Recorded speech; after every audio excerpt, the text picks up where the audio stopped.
Patrick Fiori, bonjour. Bonjour. 20 ans de carrière déjà, on a du mal à y croire et c'est pourtant vrai. 20 ans de carrière, oui, on a du mal à y croire moi aussi. Et 20 ans de choix, voilà. J'ai choisi de faire ce métier-là. J'étais un jeune garçon, vachement jeune. Je me suis retrouvé à 5 ans à chanter sur les tables, à marcher sur les gâteaux, chanter du Johnny Hallyday. Et puis à l'âge de 13 ans, je me suis retrouvé à l'Opéra de Marseille. Et puis depuis, j'ai plus jamais arrêté. Ça a été mon choix. C'est un choix de vie, hein. Le 12 mai, votre nouvel album sortira et on a envie de dire enfin. Ah On oui a tout... Ah bon, Enfin. vous avez envie de dire enfin. Bah écoutez, moi aussi. On a découvert le single Elle, écrit par Jean-Jacques Goldman. Racontez-nous un peu. Que je vous raconte le single Elle, écrit par Jean-Jacques Goldman. Alors déjà, je peux vous raconter plein de choses sur la collaboration avec Jean-Jacques que nous avons depuis pratiquement 12 ans. Plus précisément, Elle, c'est un hommage à la gente féminine, pas très tendre avec les mecs dans cette chanson-là, mais plutôt abominablement tendre avec les femmes. Parce que les femmes ont toujours fait partie de ma vie, dans mon équipe autour de moi, dans ma vie, ma famille, mes sœurs, ma mère, ma femme. Voilà, et donc la gente féminine m'a toujours porté vachement loin, quoi. On dit la femme fait l'homme fait la femme. Là, c'est les femmes qui ont fait l'homme. Voilà. Et elles ont toujours été merveilleuses et très attentionnées à mon égard. Alors, c'est pas juste. C'est pas juste parce que j'avais envie de rendre hommage à la gente féminine dans Elle, c'est juste que j'avais besoin. J'avais besoin de cette chanson-là. Et dans ces cas-là, on appelle les potes. Et donc Jean-Jacques m'a proposé cette chanson-là avec deux autres et une quatrième qu'on a fait ensemble qui s'appelle Demain. En tout cas pour Elle, voilà, j'aime bien me dire qu'après cette chanson-là, en hommage à la gente féminine, je ne sais pas ce que je pourrais faire d'autre en fait. Je ne sais pas ce que je pourrais proposer. Tellement je trouve l'idée et le texte fort. Choisir est un album très personnel. Vous y êtes très investi dans l'écriture, la composition, avec de très belles collaborations, celles de toujours et des nouvelles. Racontez-nous votre rencontre avec Benabar, avec Tommy.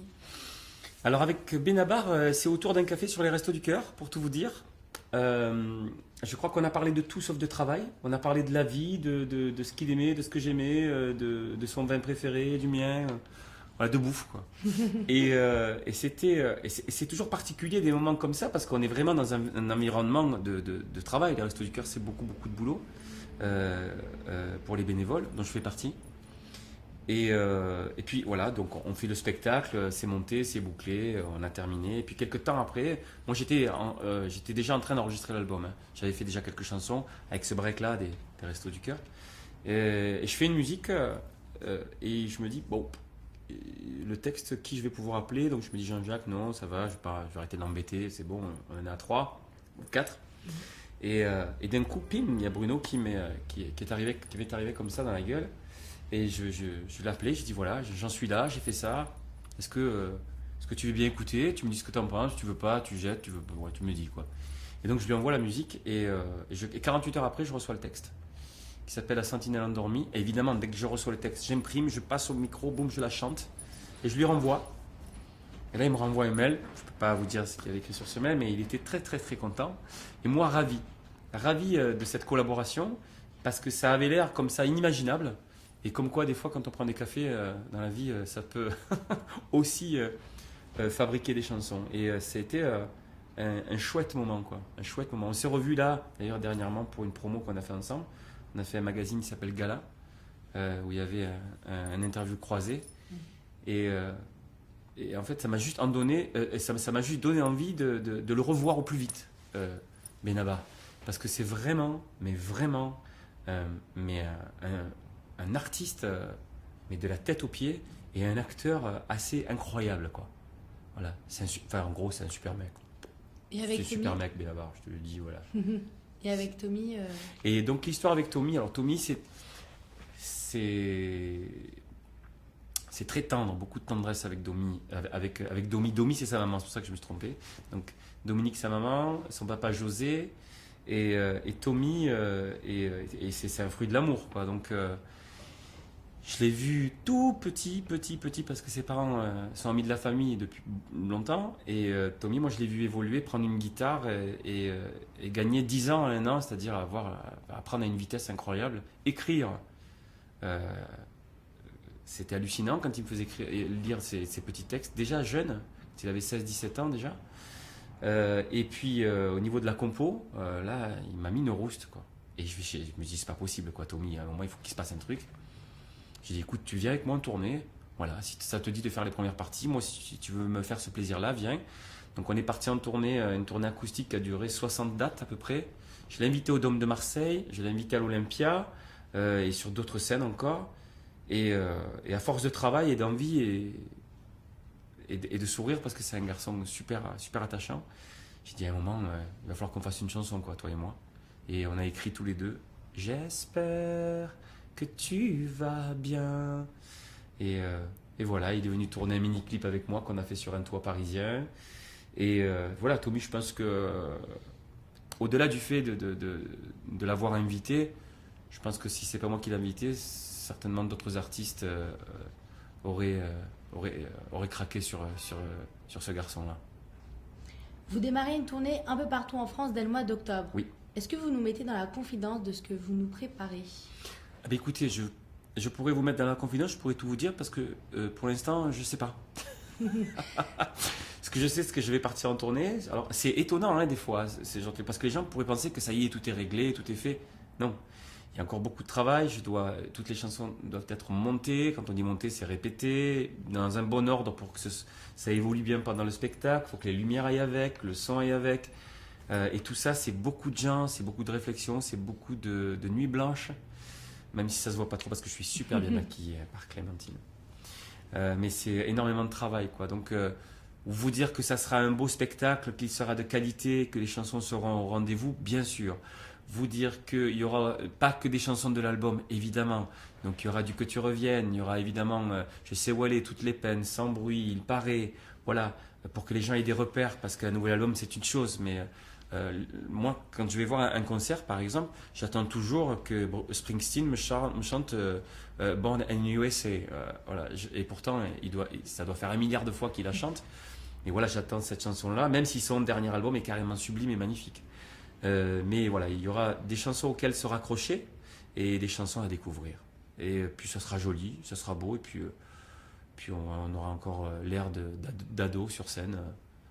Parce qu'on dirait qu'on a 17 ans d'un coup dès qu'on monte sur scène, même si ça se voit pas trop. Ouais, je suis désolé. Vous enchaînez les succès et vous êtes l'un des plus grands artistes français. On connaît peu vos débuts, votre enfance. Quand est née cette passion pour la musique? Alors, un des plus grands artistes français, je fais qu'1m83, donc c'est vachement, c'est super gentil. La passion pour la musique est arrivée le jour où mon frère, qui s'appelle Jacques, c'est pas une blague, hein, frère Jacques, okay, a pris la guitare que mon oncle avait fabriqué avec des bouts de bois de fortune, parce qu'il était ébéniste. Et cette guitare-là qui sonnait mais rien, quoi. C'était une catastrophe, mais qui était vachement belle. Donc mon frère a appris la guitare très très vite et a su, d'une manière tout à fait autodidacte, s'en accaparer. Et en même temps que ses doigts commençaient à parcourir un petit peu le manche de sa guitare, ma voix est sortie en même temps. Et là, c'est très bizarre. C'est un sentiment particulier. Et je m'en souviens encore aujourd'hui. C'est-à-dire qu'on était dans notre chambre, parce qu'on avait les lits à côté de l'autre, hein, il n'y avait pas 36 chambres, déjà qu'on était 5 enfants. Et je l'entends encore sortir ces quelques notes-là, et c'était émouvant parce qu'au moment où il a joué, j'ai chanté. Et là, c'était une révélation. Et là, il m'a regardé, il me fait, mais en fait, tu chantes? Je dis non, je chante ce que tu joues. Et voilà. Et ça a commencé comme ça, et puis il a joué de plus en plus, j'ai chanté de plus en plus. Heureusement qu'il y a eu Francis Cabrel pour draguer les meufs dans les campings. Merci Francis. Et faire des feux de camp sur les plages, à l'époque c'était autorisé. Et voilà, du coup, j'ai fait ce choix très jeune de faire ce métier-là, parce que ça m'a passionné très vite, quoi. Et j'étais fou, admiratif des gens qui passaient à la télévision. Je regardais, j'ai connu le noir et blanc et les cassettes, vous vous rendez compte? Je sais. Et donc je regardais ces gens et ils arrivaient à me procurer de l'émotion au travers de leurs prestations. Et je me disais, mais waouh, pour que ça me touche comme ça, c'est que vraiment c'est ça que je dois faire alors, quoi. Et là c'est génial parce que je tombe sur je tombe sur le regard de mes parents qui avaient, enfin, dans ses yeux, c'était décidé. Leur décision et ma décision étaient prises. C'était ce choix-là. J'allais devenir chanteur, auteur-compositeur plus tard. C'est venu sur le tard. Mais ils m'ont accompagné. C'est ça qui est trop délicieux, quoi. C'est qu'ils ont toujours été là et ils sont encore là aujourd'hui. D'ailleurs, demain, ils sont là. Vous êtes né à Marseille, en 94, sortie de votre premier album, puis Notre-Dame de Paris, la comédie musicale. C'est pour ça que vous êtes monté à Paris? Alors, je suis monté à Paris plein de fois avant déjà. Bien avant l'Eurovision, bien avant Notre-Dame de Paris, tout ça, je suis monté. J'en ai pris des trains dans le vide. J'en ai eu des rendez-vous bidons où le téléphone sonnait et où le mec il arrêtait la cassette. Oui, allô, non, je peux pas. Voilà. Bon, bref, des trucs, c'est très difficile quand on fait écouter ce qu'on vient de faire, genre il y a 3 ou 4 jours, et que le mec arrête le truc en plein milieu. Donc, j'avais trouvé une parade avec mon copain Bernard Di Domenico, auteur-compositeur à l'époque avec moi. C'est qu'on prenait la guitare et on leur jouait directement les chansons. C'est vrai qu'il ne faut pas nous arrêter. Bon, c'est pas ce qui m'a fait signer dans une maison de disques, hein, je vous rassure. Mais il y avait ce côté on lâche rien, quoi. Je lâche rien. Donc j'ai commencé très jeune à y croire très fort et j'ai toujours été persuadé qu'il allait se passer quelque chose un jour, qu'un jour ça allait être mon tour. Vous avez déjà passé des castings, j'imagine, notamment pour cette comédie musicale. Vous nous racontez une anecdote, une bonne, une mauvaise? Ah ben oui, je vais vous raconter une anecdote par exemple pour Notre-Dame de Paris. Alors donc il y avait plusieurs soldats devant moi, hein. Le rôle de Phébus il était super prisé puisque j'étais pas le seul, hein, à auditionner. Et je me retrouve devant Luc Plamondon. Ça je l'avais dit à l'époque, donc je sais pas si les gens s'en souviennent, en tout cas c'est pas grave, je vais vous le dire. Il y avait Luc Plamondon et Richard Cossiante qui étaient là et je passe derrière un micro et je dois chanter Déchirée et belle, fameuse chanson qui a plutôt pas mal marché. Sauf que ce jour-là j'avais 42 fièvre. Donc l'anecdote c'est que je me retrouve à sudation, avec une fièvre pas possible, et je dois chanter Déchirée et belle. Pour moi, c'était un carnage. C'est-à-dire qu'à ce moment-là, il n'y avait aucune réaction, ni de Plamondon, ni de Cossiante, qui était mais austère, quoi, super. Genre, moi, je m'étais éclaté, j'avais tout donné, et les deux, ils étaient comme ça, genre, ils me regardaient, avec aucune émotion, rien. Et donc, je me suis dit, bon, mais c'est bon, j'ai perdu, j'ai la fièvre, c'est pas pour moi, tant pis, au revoir, bye bye. Et je me casse. Et 15 jours après, je reçois un coup de fil comme quoi, je reçois un coup de fil de la production de Luc Plamondon, et où une jeune fille me dit voilà, vous allez auditionner pour le rôle de Phébus pour la comédie musicale Notre-Dame de Paris. Je dis oui. Et là, je m'attendais à ce qu'elle me dise derrière bon, rentre chez toi, mon coco. Elle me dit voilà, vous êtes pris. Et voilà, vous connaissez la suite. Comme vous savez, sur casting.fr, nous réunissons des membres qui rêvent d'entamer une carrière artistique comme la vôtre. Quels conseils et astuces vous pourriez leur donner? Alors moi, je ne suis pas un grand spécialiste dans les conseils et astuces, hein. Mais parce qu'après, chacun trouve son équilibre, chacun trouve sa manière de fonctionner, sa manière de chanter, même si prendre des cours, tout ça, déjà, c'est plutôt pas mal pour au moins se structurer, se positionner et savoir quelle énergie on peut amener au moment où on a des coups de fatigue, tout ça, quand on chante. Parce que chanter, c'est pas juste chanter une chanson, c'est avoir la possibilité de chanter 2 heures, 2 heures et demie tous les soirs pendant 7 soirs.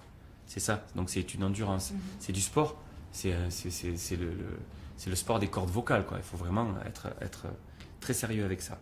Le seul conseil, moi, que je peux donner, c'est juste que à partir du moment où on sent qu'on a quelque chose d'artistique, que ce soit la peinture, n'importe quoi, hein, pas spécialement la musique, la peinture, la sculpture, je crois qu'il faut s'exercer, il faut essayer.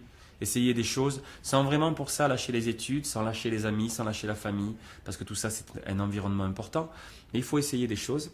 Et puis si vraiment on l'a au fond du ventre, cette histoire-là, ben, c'est se donner, pas les moyens, parce que je ne parle pas d'argent, mais se donner en tout cas, se mettre toutes les chances de son côté, c'est-à-dire être sérieux. Voilà, il faut être sérieux.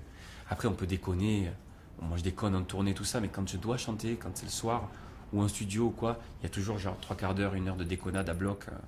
Mais quand on attaque le boulot, c'est un respect pour soi et un respect pour les autres. Donc soyez très respectueux du peut-être talent qui va vous faire exister, ou en tout cas qui va vous donner envie d'aller plus loin. Donc faites très attention, soyez sérieux et ne vous débarrassez de personne, ne vous séparez de rien.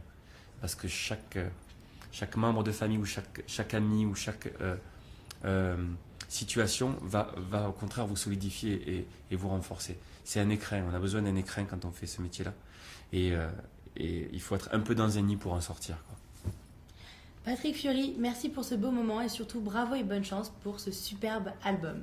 Ah oui, mais casting.fr.